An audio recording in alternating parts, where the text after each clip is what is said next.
दोस्तों आज मैं द बीच हाउस मूवी को एक्सप्लेन करने वाला हूँ। कहानी की शुरुआत में हम समुद्र के नीचे गहराई में देखते हैं जहाँ धरती के कोर में से कुछ बायोगैस रिलीज हो रही थी। अब अगले सीन में हम एक कपल को देखते हैं जिसमें लड़के का नाम रैंडल और लड़की का नाम एमिली होता है। ये दोनों अपनी वैकेशन को एंजॉय करने के लिए बीच हाउस में आए हुए होते हैं जो कि रैंडल के पेरेंट्स का होता है। इस बीच हाउस के आसपास बहुत सारे घर होते हैं जो कि बिल्कुल खाली थे क्योंकि ये सब वैकेशन हाउस थे जिससे यहाँ पर बहुत सारे लोग आकर रह सकते हैं। अब एमिली अपने वॉशरूम में जाती है जहां वो नोटिस करती है कि वहां का पानी नॉर्मल पानी से अलग है। तभी एमिली को अलमारी में कुछ मेडिसिन दिखाई देता है जिससे वो काफी हैरान होती है क्योंकि ये घर बहुत दिनों से खाली पड़ा था, लेकिन इन सब चीजों को देखकर उसे लग रहा था कि जैसे कोई यहाँ पर रह रहा है। अब एमिली किचन में जाती है जहाँ की हालत देख उसे लगता है कि यहाँ पर कोई अपना खाना बना रहा था। तभी एमिली को उसके घर में एक लेडी आती हुई दिखाई देती है जिससे वो काफी ज्यादा डर जाती है और वहीं पर छिप जाती है। लेकिन जब वो लेडी एमिली के पास आने की कोशिश करती है तो एमिली तुरंत रैंडल के रूम में जाकर उसे जगाने लगती है, पर तभी वो लेडी वहां से चली जाती है।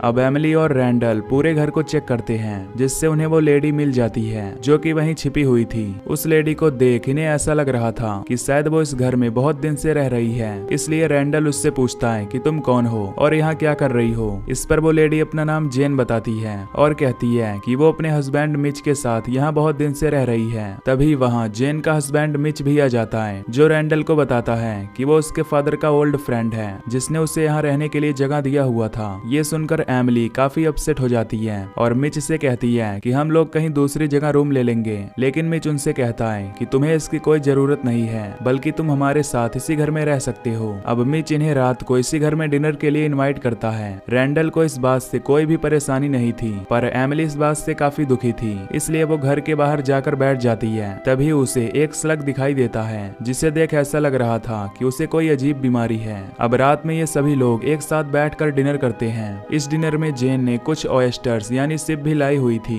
जिसे सभी लोग अच्छे से खाते हैं, पर एमिली उसे नहीं खाती और इन्हें बताती है कि उसका एस्ट्रोबायोलॉजी पढ़ने में काफी इंटरेस्ट है, इसलिए उसका मानना है कि लाइफ बिल्कुल अनवेल है और हमारा एलिमेंट राइट से बहुत बड़ा कॉम्बिनेशन है जिससे अगर कोई भी चीज जैसे सूर्य, धरती या समुद्र अपनी जगह से इधर उधर हुई तो हम ह्यूमन की लाइफ प्रॉब्लम में आ सकती है और हम इंसान नहीं बच सकते हैं क्योंकि इससे पूरे एनवायरनमेंट में डस्ट और गैसेज ही बचेंगी। अब उन लोगों को एमिली की बात कुछ समझ नहीं आ रही होती, लेकिन फिर भी ये लोग एमिली की बातों को एंजॉय करते हैं क्योंकि उन्हें एमिली पसंद आती थी। अब बातों ही बातों में उनकी ड्रिंक भी खत्म हो जाती है। तभी रैंडल सभी को खाने के लिए एरोवाना फिश देता है जिसे खाने के बाद सभी लोग फुल हो जाते हैं। इसके बाद मिच किचन में जाता है जहाँ वो नोटिस करता है कि वहाँ का पानी काफी अजीब है, लेकिन वो इस बात पर ज्यादा ध्यान नहीं देता। अब ये चारों लोग गैलरी में खड़े होते हैं कि तभी ये नोटिस करते हैं कि वहाँ हवा में बहुत सारे माइक्रोब्स उड़ रहे हैं। दरअसल माइक्रोब्स पानी में होते हैं, पर उनका हवा में दिखना एक अजीब बात थी, इसलिए जेन उन माइक्रोब्स को पास से देखने के लिए मिच से रिक्वेस्ट करती है जिससे मिच उसे बाहर जाने देता है। फिर जब जेन उन माइक्रोब्स को पास से देखती है तो उसे पता चलता है कि ये माइक्रोब्स हवा में जम चुके हैं, लेकिन जब जेन उन्हें टच करने लगती है तो उसे खांसी आने लगती है क्योंकि वहाँ धीरे धीरे बहुत घना कोहरा छाने लगा था जिससे जेन को सांस लेने में काफी तकलीफ होने लगती है। अब जेन वापस से घर के अंदर जाने वाली होती है कि तभी वो वहीं पर बेहोश हो जाती है।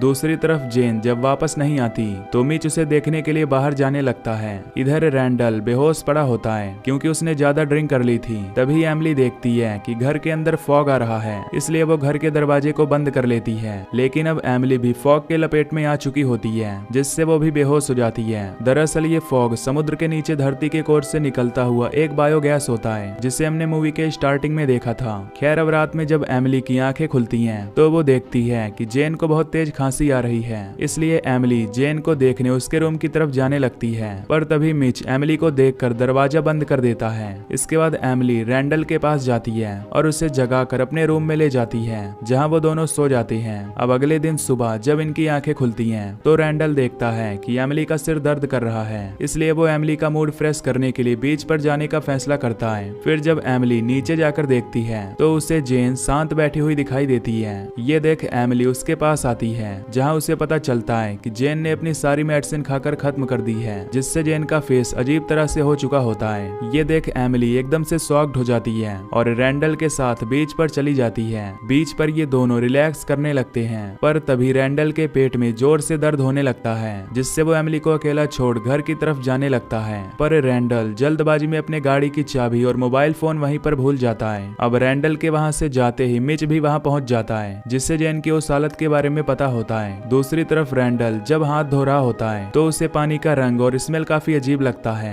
पर वो इस बात को इग्नोर करके एमिली के पास जाने लगता है। लेकिन तभी उसे ऊपर से किसी की आवाज सुनाई देती है, जिससे वो सोचता है कि ऊपर शायद मिच होगा, इसलिए वो उसे देखने के लिए ऊपर जाने लगता है। दूसरी तरफ मिच एमिली के पास होता है, जो उससे कहता है कि ये जगह काफी खतरनाक और अजीब है, क्योंकि यहाँ कोई भी इंसान नहीं दिखाई दे रहा। ये कहकर वो स्विमिंग के लिए समुद्र में चला जाता है, लेकिन समुद्र में कुछ दूरी पर जाने के बाद वो अचानक से गायब हो जाता है, जिसे देख एमिली काफी हैरान होती है और उसे चेक करने के लिए समुद्र के किनारे जाने लगती है। पर तभी एमिली का पैर एक जेलीफिश के ऊपर पड़ता है, जो उसे काट लेती है। तभी एमिली देखती है कि उसके जख्म में एक कीड़ा घुस गया है। इसी बीच उसे समुद्र के किनारे बहुत सारे जेलीफिश दिखाई देती हैं, जो कि पानी में फैले जहरीली गैस की वजह से मर गए थे। ये देख एमिली जल्दी से घर में वापस जाती है और अपने जख्म को ठीक करने के लिए किचन से एक टूल ले आती है, जिसकी मदद से वो उस कीड़े को अपने जख्म से बाहर निकालती है। तभी उसे पता चलता है कि ये कोई कीड़ा नहीं बल्कि जेलीफिश का टेंटिकल है, जो म्यूटेंट होकर कीड़े में बदल गया है। फिर उस कीड़े को निकालकर एमिली जल्दी से अपने पैर में पट्टी बांध लेती है। तभी उसके पास रैंडल आने लगता है, जो उसी कीड़े की तरह रेंगता हुआ उसकी तरफ आगे बढ़ रहा था। ये देख एमिली काफी हैरान होती है, क्योंकि रैंडल की ये हालत जैन ने किया था,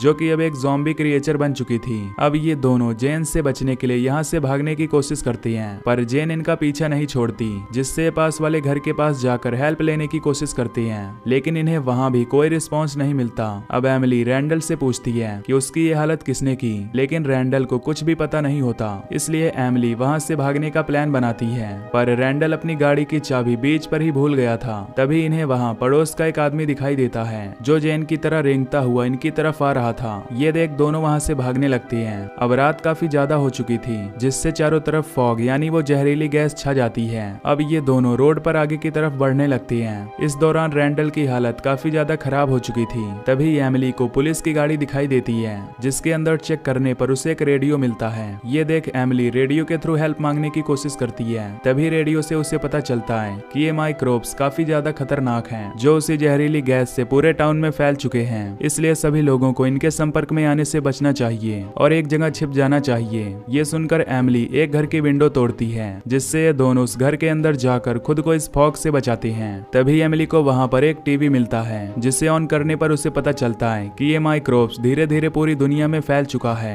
क्योंकि धरती के कोर में ज्यादा हीट होने के कारण जहरीली गैस निकल रही है, जो बाहर आकर एक माइक्रोब्स को जन्म देती है, और इन माइक्रोब्स के संपर्क में आने से सभी लोग क्रिएचर बनकर मारे जा रहे हैं। अब एमिली घर में चारों तरफ गाड़ी की चाबियां ढूंढने लगती है, लेकिन उसे कार की चाबी नहीं मिलती। तभी एमिली को बेसमेंट में ऑक्सीजन सिलेंडर मिलता है, जिसकी मदद से वो यहाँ से निकल सकती है। दूसरी तरफ रैंडल को वॉमिटिंग होने लगती है, जिसके अंदर उसे क्रिएचर दिखाई देता है। तभी रैंडल भी एक ज़ॉम्बी क्रिएचर बन जाता है। इधर एमिली को बेसमेंट में एक इन्फेक्टेड आदमी दिखाई देता है, जिसकी हालत काफी ज्यादा खराब होती है। ये देख एमिली ऑक्सीजन सिलेंडर लेकर ऊपर जाती है और देखती है कि रैंडल भी ज़ॉम्बी क्रिएचर बन चुका है। अब रैंडल एमिली को मारने के लिए उसकी तरफ बढ़ने लगता है, जिससे एमिली ना चाहते हुए भी उसे सिलेंडर से कुचलकर मार डालती है। तभी उसे कार की चाबी मिल जाती है, जिसे लेकर एमिली बाहर खड़ी कार के पास जाती है और उसे लेकर वहां से निकल जाती है। अब बाहर काफी ज्यादा जहरीली गैस फैल चुकी थी, जिससे उसे सामने का रास्ता दिखाई नहीं दे रहा था। तभी कुछ दूर आगे जाने पर उसकी कार एक पेड़ से टकरा जाती है। इसके बाद एमिली कार से बाहर निकलती है, जहाँ बहुत सारी गैसेज होती हैं। तभी इस जहरीली गैस के संपर्क में आने से एमिली भी धीरे धीरे इन्फेक्टेड होने लगती है। एमिली यहाँ से बचकर जाने की काफी कोशिश करती है, पर वो वहीं बेहोश हो जाती है। अब अगले दिन सुबह जब एमिली की आंखें खुलती हैं, तो वो खुद को बीच के किनारे पाती है, जहां हम देखते हैं कि एमिली पूरी तरह से इन्फेक्टेड हो चुकी है और वो सिर्फ एक ही बात बोल रही होती है कि हमें किसी से नहीं डरना चाहिए। तभी उसके पास समुद्र की एक बहुत बड़ी लहर आती है और उसे अपने साथ समुद्र में बहाकर ले जाती है। और इसी के साथ ये मूवी यहीं पर खत्म हो जाती है। तो दोस्तों, अगर आपको ये एक्सप्लेनेशन पसंद आई हो तो वीडियो को लाइक और चैनल को सब्सक्राइब कर देना। बाकी मैं मिलूंगा आपसे अगली वीडियो में।